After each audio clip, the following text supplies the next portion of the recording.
എല്ലാവർക്കും നമസ്കാരം. സുഭാഷിതം.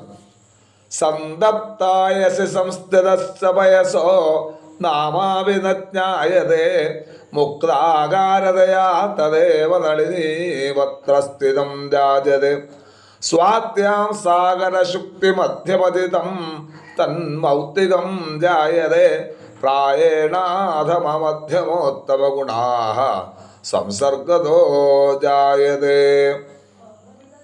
3 തരത്തിലുള്ളതായ ജനങ്ങളെ നമുക്ക് കാണാൻ പറ്റുന്നതാണ്. ഉത്തമന്മാർ, മധ്യമന്മാർ, അധമന്മാർ.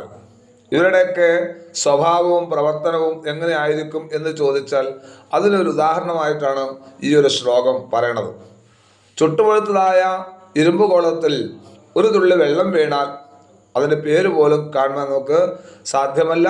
ചെറിയൊരു ശബ്ദം മാത്രം നമുക്ക് കേൾക്കാം, അത്രയേ ഉള്ളൂ. അതേ വെള്ളത്തുള്ളി തന്നെ ഒരു താമര ഇലയിൽ വീഴുകയാണെങ്കിൽ അത് മുത്തുപോലെ ശോഭിക്കും.